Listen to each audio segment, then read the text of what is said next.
Allah bersumpah lagi, walal akhiratu khairul laka minal. Ini yang hebat. Saya kemarin bikin quotes, lalu kita sebarkan. Ini sebetulnya di antara esensi surah Ad-Duha. Kata Allah, Muhammad, saya bersumpah kepadamu, yakinkan pada jiwamu, nanti saat kamu ke akhirat, suasananya akan lebih enak dibandingkan dengan sekarang. Akhirat itu lebih baik dari apa yang kamu rasakan sekarang di dunia. Maksudnya begini, kalau kamu sedang capek, kamu sedang ada musibah, kamu sedang lelah, sabar. Nanti kalau sudah pulang, semuanya akan hilang. Memang dunia itu tempat capek, karena memang tempat beramal. Sholat di dunia, kerja di dunia, puasa di dunia, baca Quran di dunia. Kenapa kita kerjakan? Supaya cari bekal untuk pulang ke akhirat. Nanti kata Allah kalau sudah pulang semuanya akan hilang. Jadi tenang aja teman-teman. Capek cuma sebentar. Ya, capek cuma sebentar. Lelah gak apa-apa. Namanya juga dunia. Dunia itu memang tempat capek. Kalau nggak mau capek ya pulang. Dunia itu tempat capek. Dan kita memilih untuk hidup. Maka jalani itu, nikmati saja, kerjakan aja. Setiap kerja ada pahala, setiap kerja ada pahala, setiap sholat pahala, baca Quran pahala, niat mencari nafkah karena Allah pahala, merawat anak pahala, memberikan ASI pahala. Gak apa-apa, memang capek. Memang ya dunia sifatnya capek. Tobakan an tobak, setiap tahapan tuh capek lagi, biasa. Supaya dapat bekal. Bukankah orang kerja dapat gaji? Dan enak kan kalau gajian? Dan kalau sudah dapat gaji, lupa kan 29 hari ke belakang? Anda itu bekerja, kerja, berangkat gelap, pulang gelap. Tapi kalau sudah dapat gaji, semua itu kan hilang lupanya. Pergi ke Lembang, ya, jalan sama keluarga. Ada yang ke Palembang beli pempek, ada yang ke Lembang beli mak Lembang. Ada. Semuanya kayaknya hilang aja. Besoknya kerja lagi. Kata Allah, saya janjikan yang lebih dahsyat. Kamu sabar saat di dunia, karena dunia memang tempatnya capek. Kamu cari bekal aja. Nanti saat pulang ke akhirat, saya berikan yang lebih indah dan nggak akan pernah ada capek lagi. Sholat udah nggak ada lagi. Jadi jangan pernah bercita-cita nanti di surga Firdaus saya tahajud lagi. Terlampau soleh. Udah nggak ada. Baca Quran nggak ada lagi. Yang ada itu masuk surga dengan Qurannya. At-Tirmidzi nomor hadis 2915. Dipakaikan di atasnya mahkota, dipakaikan di badannya jubah kehormatan, dipakaikan di tangannya gelang-gelang emas, pakaiannya sutra. Quran surah ke-35 ayat ke-33. Jannatu adnin yadkhulunaha yuhallawna fiha min asawir, ya, min dhahabin wa lu'lu'a wa libasuhum fiha harir. Ahli Quran mau masuk ke surga pakai jubah, pakai mahkota, emas, sutra, semua naik.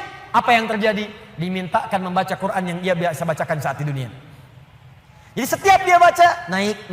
Iqra wartaqi fa inna akhira qiraatika akhiru manzilatika. Baca Quran yang biasa engkau bacakan saat di dunia. Nanti akhir bacaanmu, di situ tempat tinggalmu di surga. Dan berita baiknya, dia bisa menggandeng bapaknya, ibunya, suaminya, istrinya, anak-anak, cucu ikut di belakang semua. Kalau mereka orang yang beriman dan soleh di hadapan Allah Subhanahu wa taala. Dipimpin oleh ahli Quran, naik ke surga. Dia bacakan sampai minal jinnati wan nas, puncak surga yang paling tinggi. Begitu nyampe di situ, dikunjungi oleh semua malaikat dari 8 pintu surga. Itu ada di Quran surah 13 ayat ke-24. Wal malaikatu yadkhuluna alaihim min kulli bab. Dan malaikat semua mengunjungi dia dari semua pintu, mengucapkan salam. Lihat kalimat pertamanya, salamun alaikum bima sabartum. Selamat ya, saat di dunia kamu sabar cari bekal. Sabar capek. Sabar mengeja huruf dari Iqra. Sabar menghafal. Sampai ada yang mencela. Sabar, orang lain ngejar dunia, Anda ngejar akhirat, sabar. Orang lain cari ini, luaskan rumah, tambah mobil, tambah kendaraan, meninggal, gak dibawa. Anda sabar. Masya Allah. Orang akhirat. Saya ngelihat ada ahli Quran tuh, seringkali saya berhadapan dengan ahli Quran tuh dari daerah-daerah, seringkali menangis. Ada yang datang pengen setoran. Anda bisa kebayang gak suaminya, pekerja mungkin kasar, orang sebutnya kuli. Istrinya ngambilin kayu bakar, kadang ke sawah. Anaknya bahkan ada yang masih kemudian kecil-kecil. Tapi kalau Anda berkunjung ke rumahnya, semua makanan dihidangkan yang mampu dia suguhkan. Lalu keluar kalimat, alhamdulillah, Abi kalau bekerja dapat uang banyak sekali. 500.000, sebulan 500.000, banyak sekali. Syukur. Ternyata perempuan itu sudah punya sanad hafalan Quran 7 qiraat. Lelakinya hafal Quran, anaknya hafid semua. Anaknya penghafal Quran semua. Anda ada di mana? Itu perlombaan, sabar, naik sampai ke atas. Jadi kalau sekarang sedang capek, nikmati, sabar. Besok kalau meninggal, nggak ada capek lagi. Dan panggilannya sudah tenang kita, karena kerja kita selesai. Mirip begini, ada berita besok gajian, tenang kan? Malam tidur enak kan? Orang yang punya bekal itu, dia sabar itu, nanti di akhir sakaratul mautnya, dia tampakkan semua hasil pekerjaannya, sampai hatinya merasa tenang. Jadi nggak terasa, tidur aja. Ya ayyatuhan nafsul mutmainnah, ditarik, tenang, tidur aja, selesai. Tinggal dia jumpai Allah di akhirat nanti, mendapatkan hasil dari apa yang dia kerjakan. Makanya kata Allah, kalau sedang sholat terasa capek, apa jawabannya? Sabar ya, walal akhiratu khairul laka minal ula. Nanti di akhirat gak ada tahajud lagi. Kalau sedang menghafal Quran capek, sabar ya, nanti di akhirat gak ada menghafal lagi. Abadi sifatnya, wafat selesai hafalan itu. Kalau sedang kena musibah, sabar ya, sabar. Jalani dulu, zikir kepada Allah supaya dapat pahala. Nanti setelah meninggal, gak ada masalah lagi, tenang. Nanti pulang, selesai semua. Jadi kalau ini kita tanamkan dalam jiwa kita, setiap punya masalah, nanti beres kok insya Allah. Selesai kok. Memang saya jalani aja, sampai waktunya saya wafat. Saya pulang, saya dapatkan semua kenikmatannya. Masya Allah. Ustadz beneran? Benar. Surganya banyak? Banyak Ustadz. Alhamdulillah. Tapi Ustadz, kalau di surga pengen ngerokok, bisa enggak? Ya kalau bisa silakan, ambil apinya di neraka misalnya. Ya, nikmat, sudah selesai. Kemudian apa yang terjadi? Wala saufa yu'tika rabbuka fatarda. Ini yang paling dahsyat. Nanti di akhirat kata Allah, kalau kamu sabar saat di dunia sekarang, Bu, Pak, sabar tahajud, sabar merawat anak, sabar sekolahkan mereka ke pesantren, sabar talaki Al-Quran, sabar berjamaah ke masjid.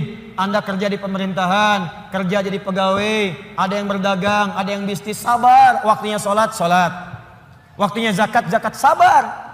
Nanti kata Allah, saat pulang ke akhirat, wala saufa yu'tika rabbuka fatarda. Saya akan berikan semua yang kamu inginkan sampai puas. Kaidah nikmat itu, kaidah nikmat. Semua bicara termasuk dalam Al-Quran. Selama hidup di dunia, kaidah nikmat itu gak ada yang pernah puas. Saya ulang ya, nikmat itu gak ada yang pernah puas. Contoh, punya sepeda nikmat bukan? Punya motor nikmat tidak? Punya mobil nikmat tidak? Pertanyaan saya, ketika Anda dapat sepeda, apakah merasa cukup dengan sepeda? Kalau sudah dapat sepeda, pengen apa? Sudah dapat motor, pengen apa? Sudah punya mobil, pengen apa? Pesawat. Garasi gak punya, nerbangin gak bisa, masih pengen. Belum menikah, pengen apa? Menikah. Sudah menikah, pengen apa? Punya anak. Sudah punya anak, pengen apa? Pengen cucu. Semua terus, jadi gak ada puasnya. Nikmat itu terus pengen. Nanti di akhirat, kata Allah, nanti di akhirat saya akan berikan kepadamu sampai kamu puas. Sampai Anda mengatakan, ya Allah, cukup ya Allah, puas. Sekarang mah pengen terus, pengen. Nanti puas ya Allah, cukup puas. Ini semuanya nikmat. Sampai selesai semua. Makanya bersabar, dunia sebentar. Sebentar mas, besok meninggal, selesai masalah. Mau besok meninggal?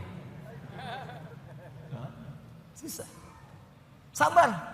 Dan alhamdulillahnya gak ada yang dikasih tahu kapan meninggal. Kalau diberitahu, bisa jadi kita pun gak semangat. Sebentar lagi Anda akan meninggal. Jam 8:45, kemudian 45 detik. Waduh, kajian udah bubar gak pulang, di masjid aja. Astagfirullah. Kenapa Pak? 2 menit lagi. Ini amalan gak terencana. Ini karena kita nggak tahu kapan wafat, kita bisa merencanakan malam ini tahajud insya Allah jam sekian. Saya mau istighfar jam sekian.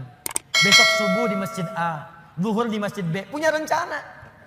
Dan ketika merencanakan, niat muncul. Dan itu niat ketika muncul, pahala dituliskan. Bukankah innamal a'malu binniat? Innamal a'malu binniat. Di ketika niatnya itu sampai, pahala dituliskan. Ini panitia ini nggak akan dihisab, nggak akan diberikan pahala berdasarkan mic-nya bunyi atau putus. Tapi udah ada niat nih, yang penting ada niat ya, ada pahalanya. Masalah bunyi putus perjuangan saya di sini. Jelas ya? Baik, wala saufa yu'tika rabbuka fatarda. Jadi gini maksudnya, kalau sedang capek, sedang lelah, apalagi kemudian beban itu datang dari orang-orang terdekat. Teman sekantor tiba-tiba misalnya nampak mengkhianati, ada mencela, ada macam-macam. Ingat Allah, maka Anda akan lapang. Ingat Allah, maka tidak akan ada beban. Dan ingat semua itu akan berakhir ketika kita wafat. Kalau itu ada dalam diri kita, maka demi Allah saya katakan, beban itu seberat apapun akan ringan. Ingat itu baik-baik. Wala saufa yu'tika rabbuka fatarda. Alam yajidka yatiman Muhammad, coba ingat-ingat.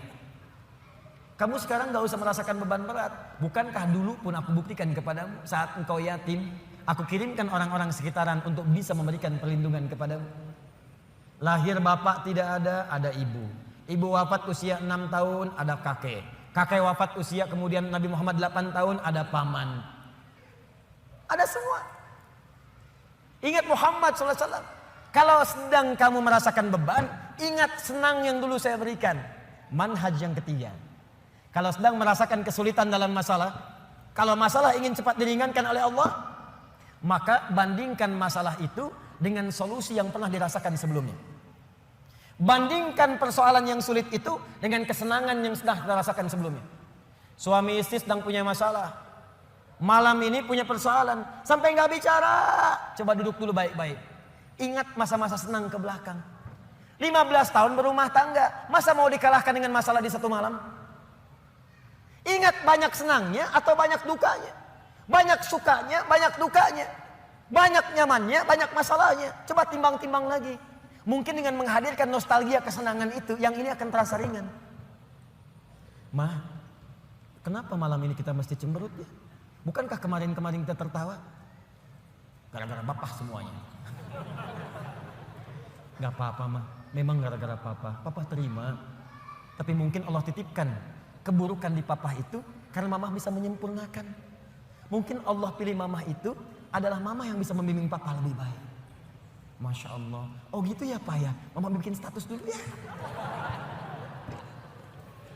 Jadi kalau semuanya begitu enak rasanya. Tapi memang diucapkan mudah, menjalaninya belum tentu mudah.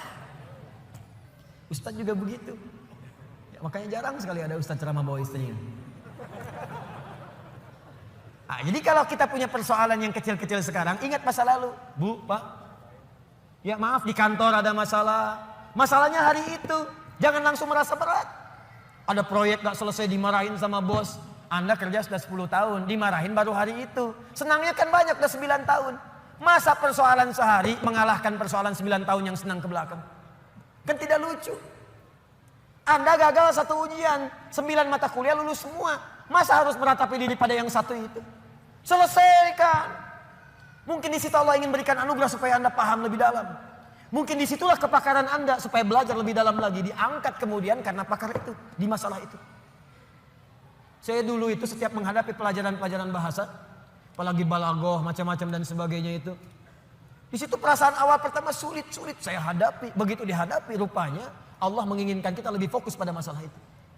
Seakan awalnya susah, ternyata ada nikmat di balik itu. Itulah poinnya teman-teman sekalian. Jadi kalau Anda sedang merasakan kesulitan, ingat masa-masa lalu saat Allah memberikan banyak nikmat dalam kehidupan kita. Jelas sampai di sini? Baik.